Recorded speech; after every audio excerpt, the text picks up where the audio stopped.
this is a new thing I'm doing, right? Okay. It's called a 30-second freestyle. Oh my, why did I literally feel this coming? So, do you have it in you? I'm going to put you on spot right now. You got 30 seconds. I want to see, can you pull out a freestyle out of nowhere? I'm going to put you on spot. Am I going to have some music? Yeah, I got you. Oh my, you want to know what's so funny?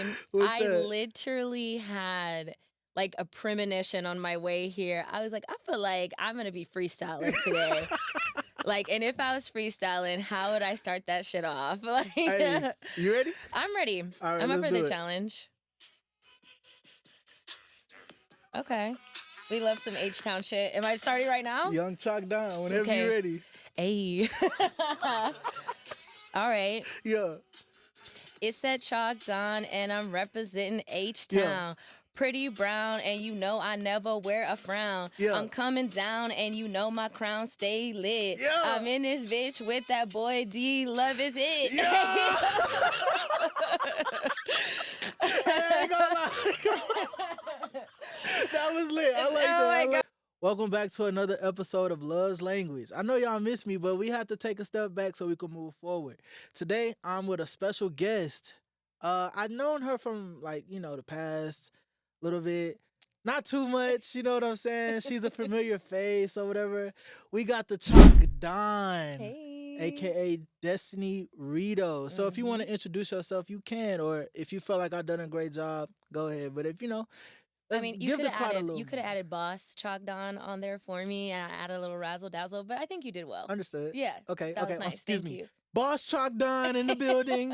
Big Thank boss, you. the biggest. Yes. So I got a couple questions for you. I just want to pick your brain a little bit because I see what you're doing. You know what I'm saying? We've had multiple conversations about manifestation and, Right. Black empowerment and how Black people can be powerful in the community. Not only just Black people, but people, period. Right. You're young and doing your thing. Bossed So if you want the first question, I'm going to lay it to you now. Okay, let's do it.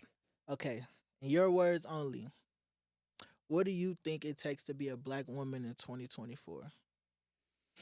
Okay, we're starting off. We're hitting the pavement. I'm rapid fire. Well, I think it means to be powerful, to be bodacious, unapologetic. My personal favorite, and I feel like I'm relishing in that season, having a little bit of relentlessness to you. And just being a boss, like just being confident. Okay, so when you say relentless, elaborate a little bit. Because you could be relentless, but you could be going 1,000 miles per hour in the wrong direction. But you're relentless in your approach. What does relentless mean to you? Well, like I said, just for me, knowing I am very calculated. That's like one thing about me. We know. Yeah, I am an overthinker. I think about the good, the bad, what could go right, what could go wrong, how many times it could go wrong, how many times it could go right. I mean, I'm looking at things from all angles. So usually whenever I'm steadfast in what I'm doing, I know that's exactly what I want to do. I know how I want to execute it. And then it is what it is. Like I'm going for it. Yeah. So for me, that's what being relentless is. Just So like doing for what it you, takes. it's like, okay, I've thought this out. Yeah. I prayed on it. I've manifested. I'm finna hit this shit full fledged. And if you don't like it, get from around me. Really? Yeah. So do you think it took some time to get to that, or was it always in you? It just took some situations to bring it out of you, or was Yes. How did that fire really start in the young Chalk Don, the young boss house? Yeah. So my parents both were very thoroughbred entrepreneurs, high functioning, highly successful in the Black community. So I think that it was always in me, in me, not on me for sure. Absolutely. But I think that you can be molded and shifted by your childhoods, obviously, your environments and like the people around you. So it took some time for me to get to that point because I had such a fire at a young age and I was always just extremely outspoken, and the way that I spoke as well kind of intimidated people because I would just articulate my words to the 10th power, so I think that always kind of put a strife against me in a way. And so it was something I had to constantly remind myself of. And then just getting around the right circle, that was okay with me allowing my light to shine bright, Absolutely. and not trying to dim it. But I gotta give props to my parents though, especially my mom. You know, my mom know. she is a boss. No one tells her. She walks to the beat of her own drum, and so she just kept reminding me to do that. And as I got older, I started stepping into that and just being like, you know what? Yeah, this is my show. Welcome to the Chalk Down Show. Welcome to the party. Yes, welcome to the party. Thank you for being here. One of the greatest things I heard you say was intimidation. And as a black woman that look, carry, and do things the way you do you think you've had a problem with intimidation within friends, relationships, oh my gosh, family, all of that? Like, how would you describe how you've intimidated people in the past? Well, first, let me take family off the list, because my family, they love me, they know me, they accept me, they've been around me all of my life. So, no, I don't think that I've had an issue there. Yeah. But friends, especially in dating, is this mic on? Like, yes, in dating, it has been very hard. Really? Yes, and in friendships too. But you know, I look at it life now that in just being fluid, the people who are meant to be with me will be, and they're going to know that everything I do out of love. I'm a very selfless woman.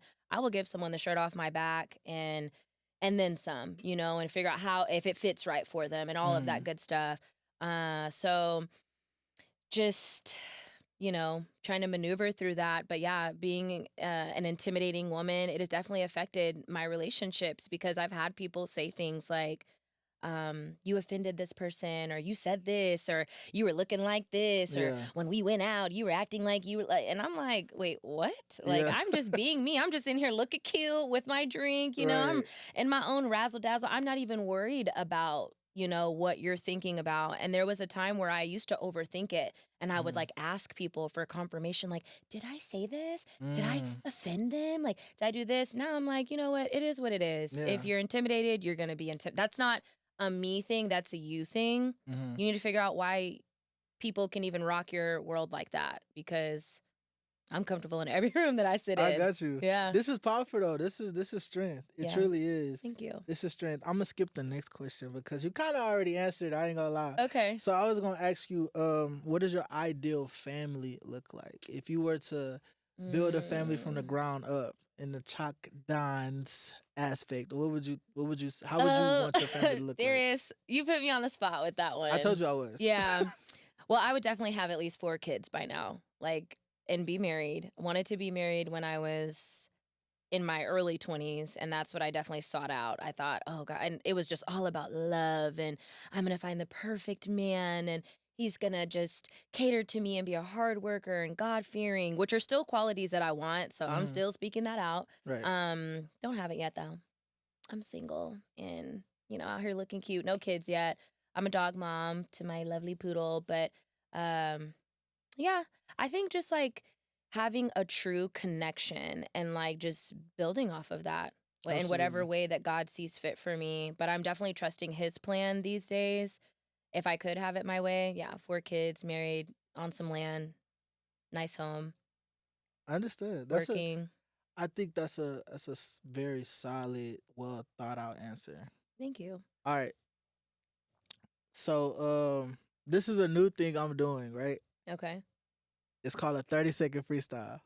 Oh my! Why did I literally feel this coming? So, do you have it in you? I'm going to put you on spot right now. You got 30 seconds. I want to see, can you pull out a freestyle out of nowhere? I'm going to put you on spot. Am I going to have some music? Yeah, I got you. Oh my, you want to know what's so funny? What's that? Literally had like a premonition on my way here. I was like, I feel like I'm going to be freestyling today. Like, and if I was freestyling, how would I start that shit off? Like, Hey, you ready? I'm ready. All right, I'm up let's for do the it. challenge. Okay. We love some H-Town shit. Am I starting right now? Young Chalk Down, whenever you're ready. Hey. All right. Yeah. It's that Chalk Down, and I'm representing H-Town. Yeah. Pretty brown, and you know I never wear a frown. Yeah. I'm coming down, and you know my crown stay lit. Yeah. I'm in this bitch with that boy D. Love is it. Yeah. I ain't gonna lie. That was lit. I like that. I like that. I just want to see if you was. I want to see if you was really a boss. Hey, you know look, what I'm saying? it ain't nothing scary about me. Everybody say they're a boss, so you get a put on spot though. You know what I'm saying? It's different when you comfortable. I want to see how you act when you uncomfortable. Thank you. you. Feel what I'm saying? Thank you. I like that though. I like that. I like that. I did my best. You did. And I like how you shouted me out. You know what I'm saying? Of course. Got to shout out the host. Thank you for having me here, by the way. Hey, I'm going to tell your mommy you over here talking like this. I'm going to tell your mommy using cuss words. Oops. All right. Do you think black people are at a disadvantage in life? If so, why? I'm sorry to get back serious, but... That did. It turned up really quick. It did. Statistically, and like, you know, from what we know, yes. I think that's what we're told, but I think like anything that like diamonds are made in pressure, you know, Black people have had to go through a lot. We have to naturally work twice as harder, especially being a Black woman, you know, and I see how we've paved our way through so much adversity that if you asked me that 5 years ago, I would say absolutely. I think now, not really. Not really, because we have a work ethic that is instilled in us that is, excuse my language, but unfuckwittable. You know what I'm saying? Like we've had to just do so much. I think that how can you not be greater when you have to go through those strifes and those learning curves and those experiences that are designed to make you stronger, maybe designed to hold you back, but essentially make you better and make you wiser and make you have to go through things that the next person might just have an easy paved road. But okay, so when you come up against a problem, how do you know how to solve it? You know, if you haven't been through that experience. So I think through that, I mean, for me at least, taking the less paved road and just having to go through stuff, I feel a lot more confident than maybe some of my peers because I know that, well, I've been through that, so I can shake that off. Let's keep it pushing. Absolutely. Yeah, moving through thick mud. I love that. And I talk to a lot of men, and we'll never say this, but we have our opinions on why marriage may never work. You know, certain kids, like you have kids with certain type of people and you don't want to have kids with certain type of people. And, you know, we look at, like, I was talking to one friend and we was talking about the Trump versus Kamala election. Okay. Right. And we've spoke on this a little bit. Right. And I kind of voiced my opinion about the pros and the cons of both. And I was like, well, Trump keeps it more realistic at times. Like, I didn't vote for him, but he definitely keeps it more realistic. You know what I'm saying? About how it's levels and categories in life, like hierarchies. It's people of the lower, it's people of the middle, it's people of the high. So when I ask you, I mean, like, where do you place yourself and how do you navigate to how you think you are, where you work to be, and how other people perceive you? Okay. That's a loaded question, but I think to piggyback off of what you said, that there is like a chain of command. There's hierarchies, and I mean, taking it back to biblical times, there's kings, there's rulers, and then you have the lower of the totem pole, you know, the peasants, the people that follow. And so, I mean, me personally, I think I already say I'm a don, I'm a boss. So, and I thank God for that every day because I was favored enough to kind of be born into something that was already put in motion, you know, and it was just up to me, which is still a big deal because you can have generational wealth, but if nobody's working hard to keep that going, it falls, you know, and if you're not able to adhere to your mission, you could also fall. I strive myself on being obedient to God. And when he tells me to move, I move. And when he tells me to be still, I'm still. I am a great listener, and I hope that my life is a great representation of his power and of his favor because I definitely try to move in that element all the time. But being like a Black woman in 2024, I'm just really grateful. I can't really say that I've had too much adversity. I don't really like this time of year. I'm like glad the election's over because... So, fun fact about me, I did go to a predominantly white high school. Shout out Friendswood. I love where I'm from, you know. Some people may, like, when I used to tell people I was from Friendswood, people would be like, where is that? Now you meet someone out and they're like, oh, yeah, I know where that is, you know. So, for that, I can say that like I was exposed to a lot and learned like the adaptability of how to sit in multiple rooms. I think that's something a lot of Black people don't understand how to do. I'm gonna be honest, because not to cut you off. No, it's okay. I definitely want you to finish what you were saying, but I think that's so powerful because I find myself kind of straddling the fence. You get what I'm saying? Because as a young Black man, we're chasing what the girls want. Right. So I was an athlete. I had tattoos. They like the hood image. They like this. They like that. I like them a little hood too. I ain't gonna lie. Anywho, whole time I'm a good kid. You know what I'm saying? Like I had scholarships. Like raised in a hood area, but my mom sheltered us from that. Like she took us to the white area to go to school, as you were saying. Right. So I learned how to speak. I got an associate's degree in communications and a bachelor's in psychology. But you look at me and it's like, okay, I've learned how to play both games. So whatever room I'm sitting in, that's why I think that's powerful, because a lot of Black people are one-dimensional.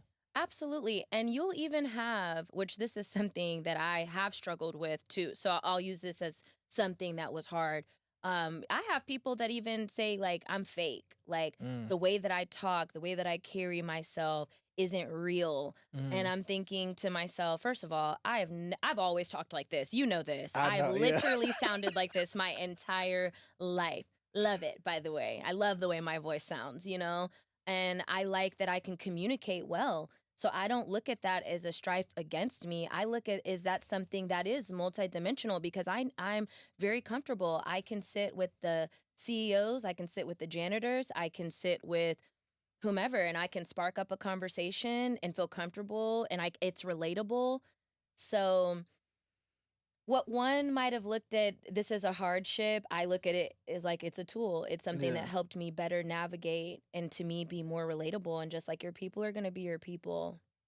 So I think that is so powerful. I'm going to be honest. A lot of Black women, I'm not just saying that because you're sitting right here. A lot of Black women don't have that strength or that know-how. You know what I'm saying? It was hard though, because imagine like you're one of 10, and so you have the masses that are looking at you like, why do you talk like that? Why do you act like that? Or, oh, you must think that you're better than people. I don't think that I'm better than anyone. You know, I think I'm just divinely made. And so just trying to capitalize on that and walk in that authority, that's who I am to my core. That's who I was raised to be. Absolutely. So I'm just going to continue doing that. So I got a question. If you had a daughter in today's day and age, what would two of the main things you would want to teach her?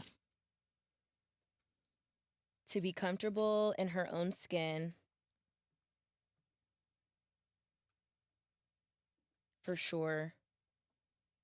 I guess these kind of align with one another. Just really being comfortable in your own skin, knowing who you are, and being okay with that. Those all kind of seem like the same answer, but it is. But it definitely could take two different paths. Yeah, it could definitely take two different paths. That's what I would tell her. And get educated. Get educated, and don't be afraid to be in your book. Marriage, love, kids, all of that stuff will come later. Focus on you, focus on your goals, travel the world, like live, have experiences. Yeah. And become one with yourself before you try to seek out all of these external relationships, because they can just easily cloud your judgment. Find your people, if you have them, you know, because right now, like all these, I mean, this is a great platform, but podcasts now, I love what you're doing, because a lot of podcasts I see are putting us against one another, gender roles and what men should be doing and what women should be doing, and just all of this crazy stuff. Just don't focus on that. Focus on what's true within. And that's why I'm asking you, because you say, oh, it's a lot of stuff about relationships, but I know you have a positive outlook on it, though. Because coming in, I've done my research. Like, I know people have negative outlooks on Black relationships. Like, you look at the internet, everything is, I'm not going 50-50 with no nigga. Yeah. That nigga should be doing this. Crazy. Or female should be doing this. But at the end of the day, the rappers selling this to y'all, they going home to their husband or their wives. Okay. You feel what I'm saying? Yes. Like, they Hot telling y'all, this. they telling y'all to do that. Yeah. But the whole time, they got a man at home. Yeah. Taking care of them kids. I ain't listening to none of that. I'm not listening to that shit either. I am going home to my man. And like even the stigma like with Black relationships, like I'm not gonna lie, I love my Black men. I love them, all shapes, sizes, shades. I like, I have my type, but no, I don't look at it that way. And I think that if you have a good man that's trying and like, so let's talk about what a good man is right now. Let's talk about it. Because I want to hear it from you. Well, most women think that a good man is someone that's cutting the check and making their lifestyle soft. Soft girl era.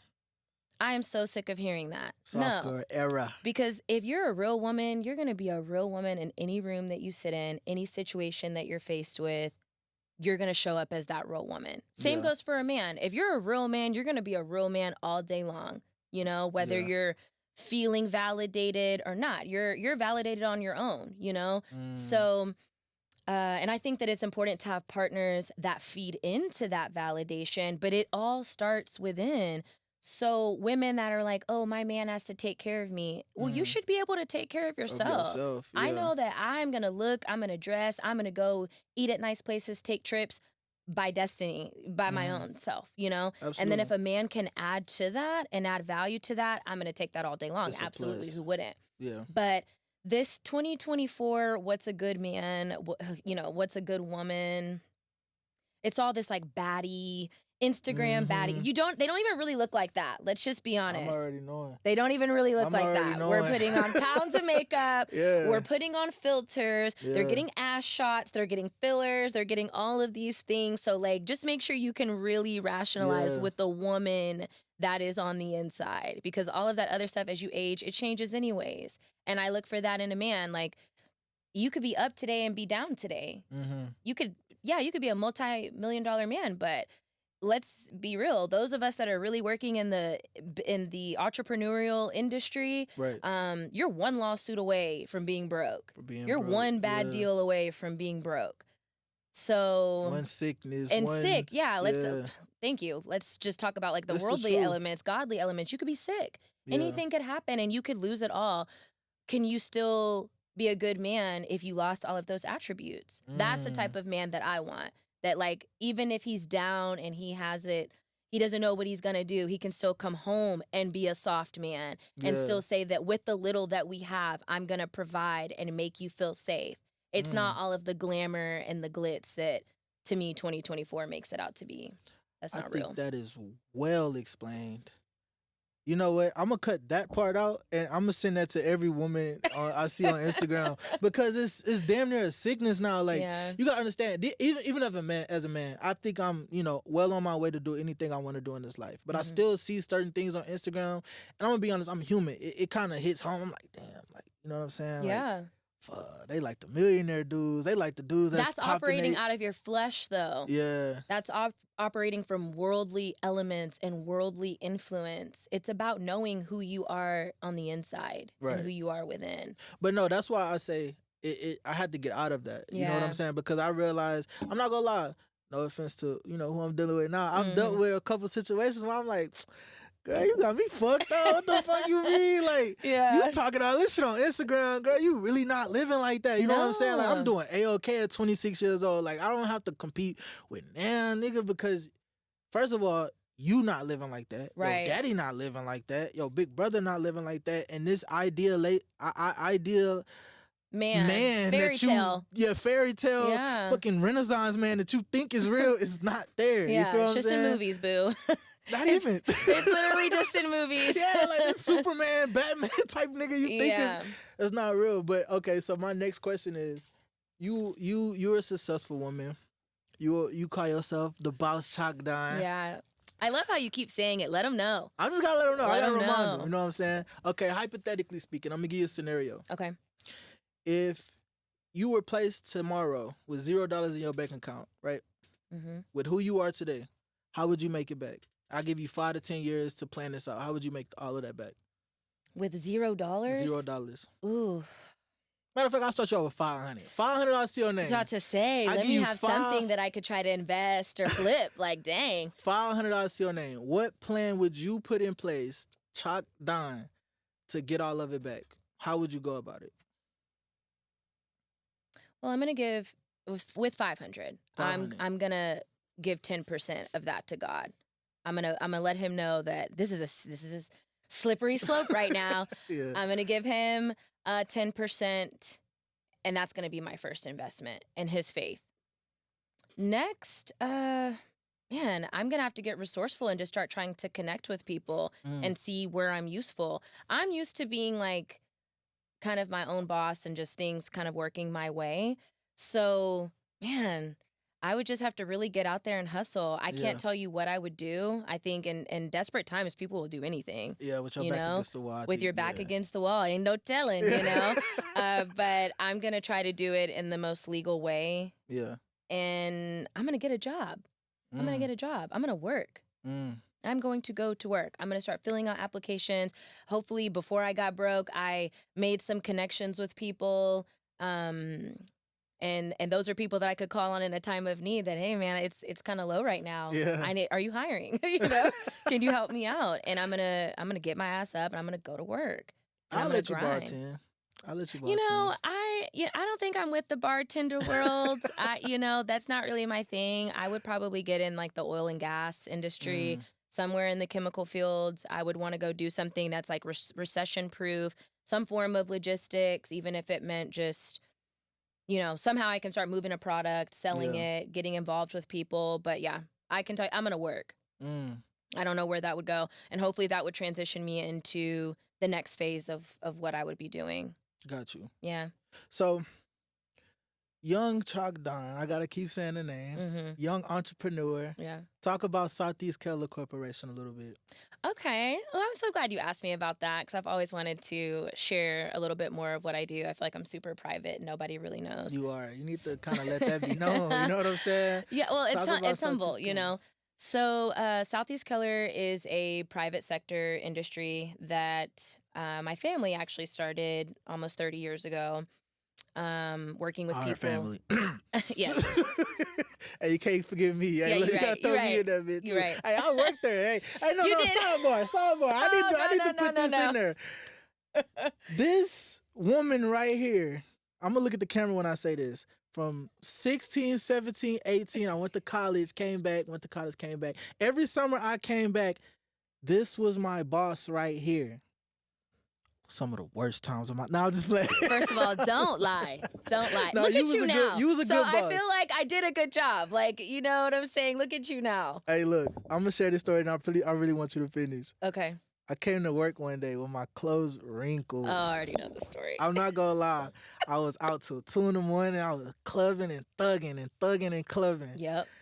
I had 5 miles left in my car on gas, clothes wrinkled. You said, D-Love. I said, dude, what the hell is wrong with you? Your shirt's wrinkled. Your pants ain't starched. You ain't got no haircut, nigga. Are you okay? He said, nephew, I want to send your ass home. I did say that. You did. You said, I want to send your ass home. Yeah. Your grandpa would have sent me home. This is not how we run business. And, but you know what? I ain't gonna lie. That shit stuck with me. So kind of give me like an insight on, as a woman, how did you get to that point to where like you were able to tell people, because you loved me. Honestly, yeah, it was, okay, let me reiterate that too. It was solely in love. Mm-hmm. You know, you was slipping on your pimping. I couldn't let you go out like that. And I would tell anybody that I love. I would tell my son that. So you asked me what I would do with my daughter. I would correct my son in the same way. Son, go get a haircut, wash your face, look presentable. Mm-hmm. Your appearance speaks for you before you even open your mouth. Mm. That's what people judge you on. So if I came in here looking all busted, like I didn't care, you'd be like, damn, Des, this is how you showed up? Yeah. You know? It's the truth. Yeah. So, I would say sorry, but not sorry. Nah, you ain't gotta say sorry.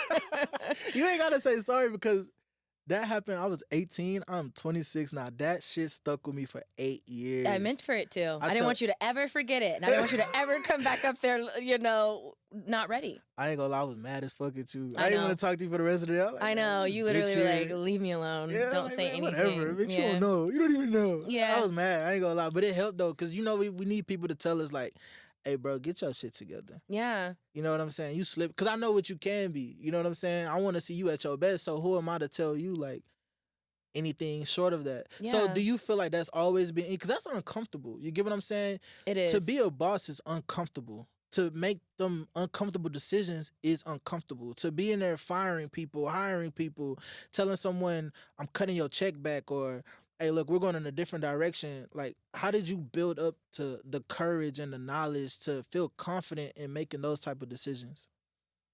I got thrown into it. So I didn't even get to finish what exactly that we do. So I'm we sorry, work. go ahead. No, it's okay. We work with people with disabilities, employing them to do, I'm going to say, subcontractor work throughout the city of Houston and throughout the state of Texas. So how I got to that point was through grooming. You know, I was taught to just move that way.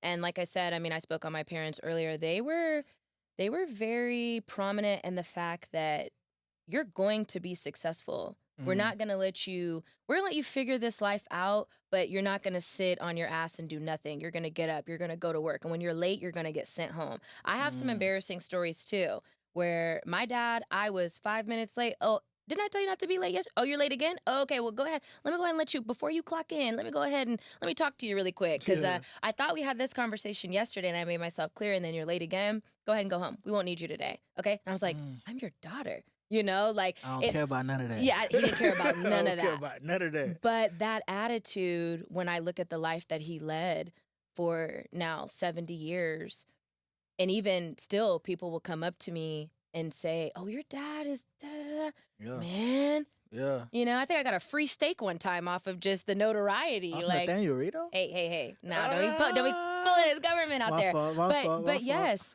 Because of that mentality, he knew that it was a dog-eat-dog world, and if you don't show up, you're toast.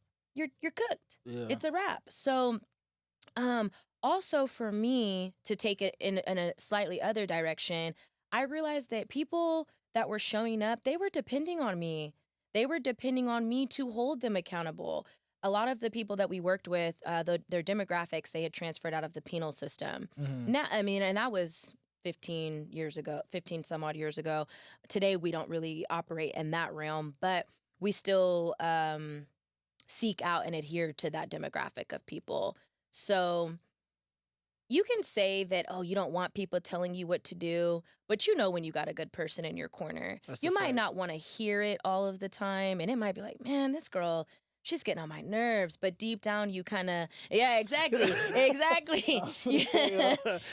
know how that feels. Yeah, but you're lying if you say you don't really appreciate that push, because you can look back at a time, I'm sure, in the last 5 years where you had that extra push and you were like, man, I didn't want to hear that at the time, but I really needed that. Yeah. And I've had people over the last decade that have truly come back to me and are like, man, Miss D, we thought you were a bitch. You were so mean and da-da-da-da.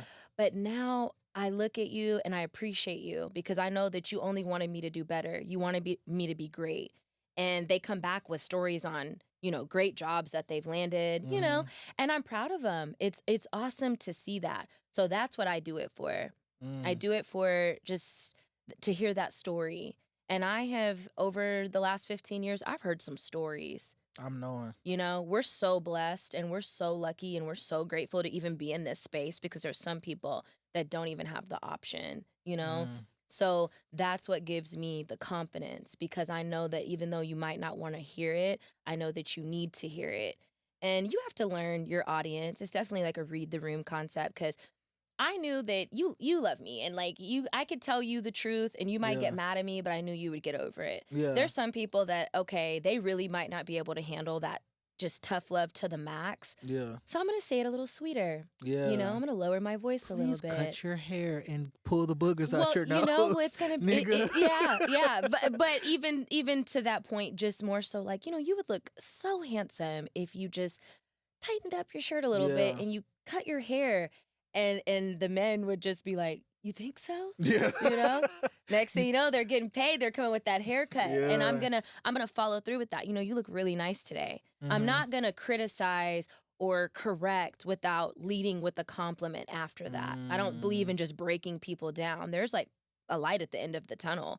But if I see that it's wrong, it's wrong. If you're coming to work and,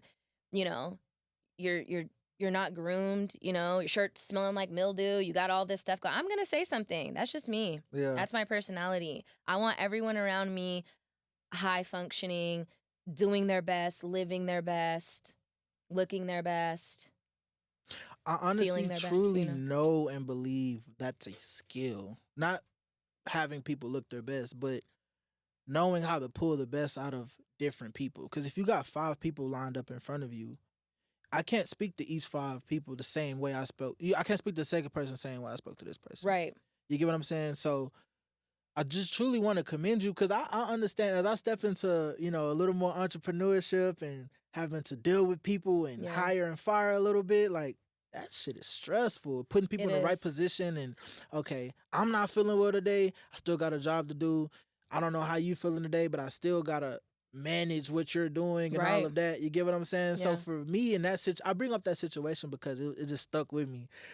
You may have forgot about it 10 times, but I never forgot about that. You actually don't let me forget that story. I can't let you forget that. Because it's stuck. Because it's like, you came at me in the right way and it's stuck. Like, hey, D-Love, I ain't gonna lie. Get your shit together. Yeah. The fuck are you doing? That shirt is terrible. Your haircut, nigga, you smell like yesterday. What are you on? And it's like, you wasn't breaking me down. I could have took that in a sensitive way. Like, oh, man, auntie tripping. But there are some people that I have had those conversations with that have. They've literally thought, you're trying to break me down, like I'm the enemy, and I'm like, boo, I'm trying to elevate you. Build you up. Yeah. I look at it as love. Please talk shit to me. Yeah. Don't talk shit. Talk real shit to me. You feel what I'm saying? Like, tell me, hey, D, I ain't gonna lie, I ain't no shit. Take him up on the side. Well, you're a smooth-looking young man. I appreciate that. Don't sell yourself short. I appreciate that. You know what I'm saying? Like, I appreciate that. That's how I got a question for you. Okay. Where do you see yourself in 5 years? You know I gotta always pull that one out. I know. You know I gotta always pull that one out. I should have been prepared for this one. Yeah, no. 5 years. 5 years. I see myself obviously still working hard. Want to have some more business endeavors, being successful. Hopefully in 5 years I'll be married with kids and not working this hard, actually. I'm hoping that the work I'm putting in now will kind of set me up for that time. Because, that'll be the time where I'm really like, okay, God, what are you doing? Let's get this rolling. Yeah, where's my king? Like, where's my man, you know? So I would love to be, honestly, living very comfortably. So I hope the plays that I'm making, like, in this next year will have set me up for that time to just not be resting, but be comfortable. And getting into my soft girl era. Oh God, you in the soft as girl era. No, I'm being sarcastic. I don't like that. I was gonna say, girl. I hate that one, the soft girl era. But just hustling, working, definitely not complacent, definitely not here, like not in the same space that I am right now. That's not in your bloodline to be No. But hopefully by then I've made investments and I've connected with people. I'm really big on that right now. Like the people that I am trying to connect with now, that's where I see myself in 5 years, just elevated into a totally different space and just around people that are getting to it. So it ain't nothing to it but to do it. That part. You got a last outro piece you want to add to the fans, you know what I'm saying? Because you kind of entering the podcast game, you know what I'm saying? I like it here. Hey, you a natural. I ain't gonna lie. You didn't kind of got your feet wet with it, and honestly, I think you should run with it. So, is the last thing you want to, give to the audience, give to the crowd before we kind of wrap things up? Just stay tuned. It's more to come. Like, thank you for one. Like, just having me here, giving me a space and opportunity. You've always done that. Like, you've always just been. I feel like we feed off of each other. We've always kind of. That leads me to what I want to say. Believe in, like, your motion and don't be afraid to, like, ask for it and manifest the things that you want. Because we talked about this years ago. That's what he didn't tell y'all. I had to leave that part out. We had some real talks when we were sitting in the office and talking about where we saw ourselves in 5 to 10 years. And then here we are. You said you wanted to start a podcast, and I will never forget that conversation. I won't put it on Front Street, but I will never forget that conversation and how much passion that you spoke with. So that's what I would leave with the people. Like, set your mind to something, do it, be serious about it, be intentional about it, and work hard to get there. And you'll get there. I ain't gonna cry on this episode, but once we cut them cameras off, I might shed a thug tear. Please shed a thug tear for the Chalk Don. That's the Chalk Don, Destiny Rito, Young Boss Hog. That wraps up another episode of Love's Language. I appreciate y'all for tapping in. Till next time.